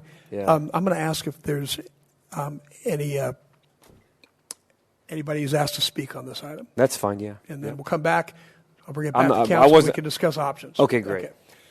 Are there any speaker cards for this item? We have no speaker cards. And thanks, folks. You can relax, and we'll call you back up if we need you. Thank you. Yeah, great. Thank you. Great again. report. Thank you. No speaker cards? No speaker cards, sir. Okay. Then I will take it back to the council, and Phil, just continue, and then we'll go to Steve after you. Sure. No, that basically summed it up. Is my opinion is that we should take a more aggressive approach as a council and as a city and continue being that leader in the vision for this property until we get enough traction to where there's some momentum. But right now I don't see any. So that's my comments for now. I think speed is kind of the overarching thing, because you can have this nice big plan and you're like, where do we start? And it just kind of, year after year, it just kind of gets muddied down and nothing ever gets happened. So I'm definitely of the opinion you start with phase 1, phase 2, phase 3. You start with the first phase. I don't say that to be reckless. I don't say that to be uncoordinated with a master plan. I don't say that to be cavalier, in the overall project. But speed, time is money. That's what it comes down to. Time is money. Development costs, things like that. We have some great opportunities. We've got land and a parking structure. We've got some infrastructure there. The government, I laughed about the enterprise zone. Hey, what if we can extend that enterprise zone from the time that it was first analyzed to today, because the economic conditions are different at that area than it was perhaps when the enterprise zone was first done. The incentives, we did that with the hotels. We've done it with car dealers. I think that's an opportunity for us to think what kind of incentives could we offer. So that would all kind of help the speed of developing part, and there's negotiations with all who can veto this, who can't do this, who wants to do that. I'm thinking speed in order to get phase 1 of 10 done. I agree with Steve and Phil. I think time is of the essence, and I do want to be aggressive on this. Go ahead, Michelle. Okay, I'm a bit quiet because I have to get all the information. So I think that this is a great project, and I agree with my colleagues that we need to do it expeditiously if we can. I believe that this project will improve our city overall. The residents are clamoring for more entertainment. They're clamoring for more restaurants. They're clamoring for a better spot to go. We can't remain a small city any longer. And I think we all are on the same page on that. We can't remain small town. I think that any financial input that comes from the city, if it comes to that point, will end up giving us more economic stability. That's always a concern of mine. Anytime that the city wants to spend a large amount of money, how is this going to affect the city overall? And how does it affect residents overall? I think this is going to be good. They talked about the number of jobs just in the project building itself, phase 1 and 2, the jobs for building the housing, jobs for building the businesses, and then once they get built, there'll be even more jobs for those who need employment, regular employment day to day. I like the idea of having the business spaces, the shared work spaces. I hear from residents from time to time that they're looking for an office space. This can definitely fulfill that need. There are people who want to work from home, and I don't want to reiterate everything that they said, but I think that that's definitely something we don't really have. And so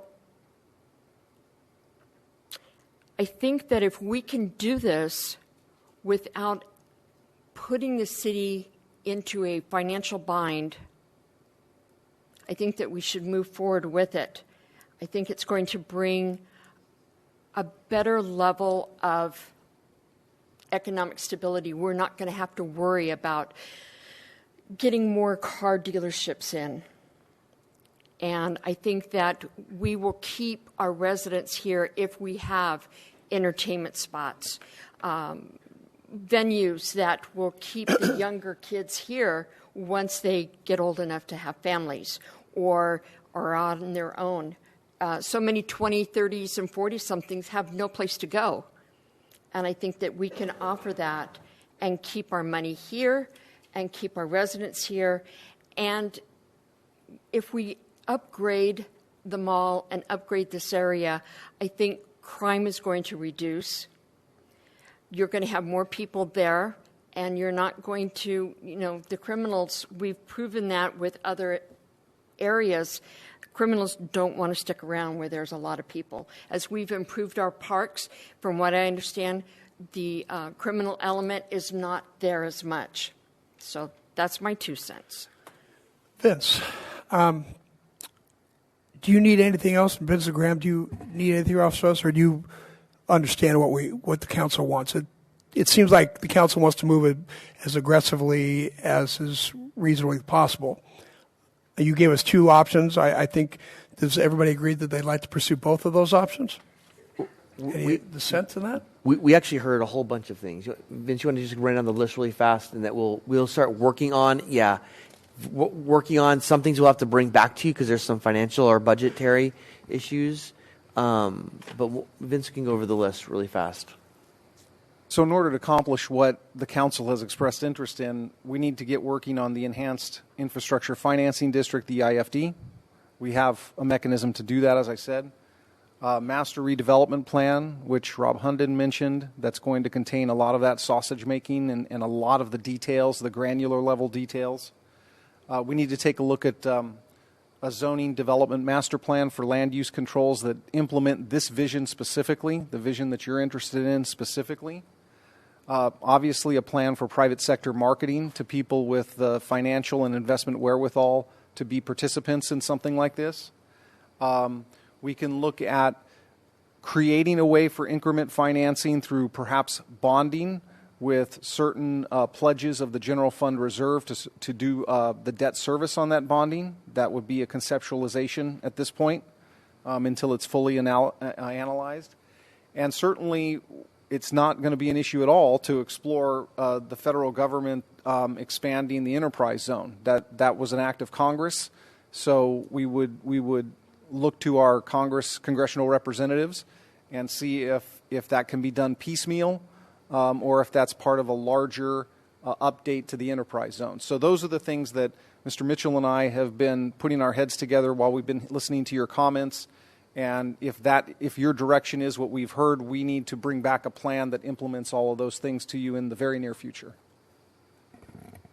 Okay. Well, that's my suggestion. Anybody have any other suggestion? All right. Please do that then. Okay, we're almost done. Okay. Ladies and gentlemen, we're going to take a short break, and we'll be back to finish.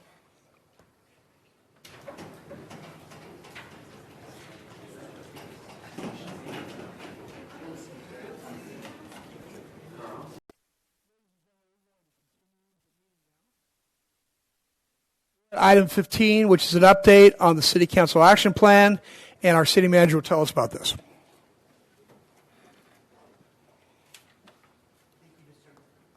Here we go. Thank you, Mr. Mayor, members of the council. If I can get my presentation up. This will be really brief. We wanted to just give a report of where we're at year to date on the City Council Action Plan. As you recall, we have 6 different priority areas: city beautification, infrastructure. We just talked a lot about economic development, homelessness, public safety, and a whole bunch of miscellaneous goals too. As part of the agenda package, staff presented a report that looks similar to this. It has some coded symbols such as a check, meaning it's been done, accomplished. We have some that show a red X, meaning it's either on hold or hasn't begun yet. And then we have some blue arrows that show that we're in progress right now.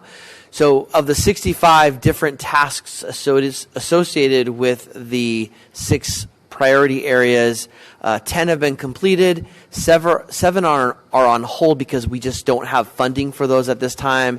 And then 24, we're making some progress. As you recall, a big number of the 65 projects are related to ARPA-related projects, and I'm happy to say that we're on target to spending that money by the end of the year. So with that, staff's here to answer any questions. If council wants to provide any feedback or direction, we can do that. I can tell you, based on the last presentation, there will probably be some things that will have to be pushed off a little bit because that's a pretty big work pill, but we'll figure out ways to accomplish as much as we can. So staff's here to entertain any questions. Thank you, Graham. Council? Michelle? Thank you. Question, on some of these that are on hold, or not on hold, but we're moving forward. Will we have to put any of these down the ones that are on hold and those that we are moving forward, but yet the finished time frame, like Main Street, Green Street, is only 70% completed. Will we be able to complete these projects that we've already gone to this point before the measure comes up in November? Well, you can see there's different target dates for each of those, and so like the Green Street, Main Street, we're anticipating it should be done by September 2024. So that in that case, yes, that would happen before the upcoming election. So it looks like most of these are supposed to be done in 2024. Is that correct? The goal is to accomplish as much as we can in this period of time. There are some longer-term goals, longer-term projects like the Washington Street Safety Project that will go well into 2025. Okay. All right. Oh, and the fire station is another great example of that would go into Right. 2025. Right, okay. And I see like the neighborhood capital improvement projects, some of these others. Okay, I just want to, it's an awfully big list. You guys are doing a great job in getting what you have done completed. We may have to reevaluate our goals next year and not make it so big. Well, as you recall, you gave some staff some feedback after the City Council Action Plan was adopted, and that really helped us prioritize the things that you really wanted us to focus on, which we've been doing. So that's why you do see some blanks. Those are just areas that weren't as important on your list. So your continual feedback is very useful. I appreciate that. Thank you. Anybody else? Okay. Do we have any speaker cards for this item? No speaker card, sir. Okay. Do you need a vote on this, Graham? Sir, just here to entertain any direction or any feedback if the council had any. So if there's none, then we're fine. Stay the course, I think. Is everybody? Yeah, stay the course. Thank you. Okay. There are no commissioner reports on today's agenda. Item 16 is my activities report. Item 17 is the report and comments of council members. Councilmember Steve Goebel. Thank you, Mr. Mayor. The reports are as reported, and I have a couple additional comments. The MTS is going to launch its copper line on September 29th. There's going to be a series of events and practices leading up to that date. That will be a one-car train from El Cajon Transit Center out to Santee and back. There will be still the same 15-minute intervals, but that will help ensure, about $1 million worth of fewer costs related to delays throughout the rest of the system. So good news for MTS. The new copper line appears to launch September 29th. I did talk to them about security. And the security issue is having to cross the tracks to get to the copper line.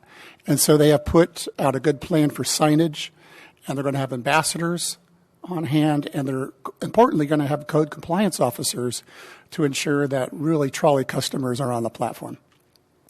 The advanced water purification project had a pipe pull of about a half a mile of 36-inch pipe. Last week it went under Carlton Oaks golf course, under the San Diego riverbed, and out towards Mission Gorge Pump Station. That was successful, and that's good news. Finally, I want to commend the police and fire department. Yesterday, I had the unusual occurrence of seeing a medical emergency at one of the houses in my neighborhood.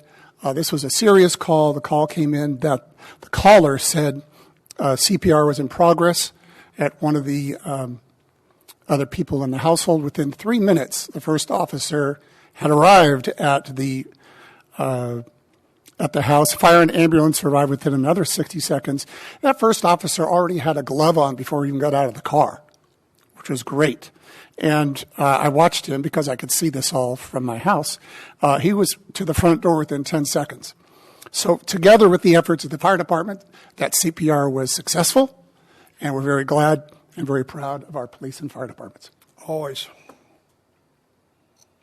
All right, Mr. Ortiz. As reported with two additions, actually, I'm sorry, just one addition. The Gillespie, East County Economic Development Council Gillespie Field Committee was today, and I attended that. Otherwise, it's as reported. Mitchell? As reported. Mr. Kendrick? As reported. Okay. There are no joint councilmember reports, no general information items, first or second readings of ordinances, and no closed session on today's agenda. That brings us to the adjournment of the regular joint meeting of the El Cajon City Council, El Cajon Housing Authority, successor agency to the El Cajon Redevelopment Agency, held this 9th day of July 2024. We are adjourned till Tuesday, July 23rd, 2024 at 3 o'clock p.m.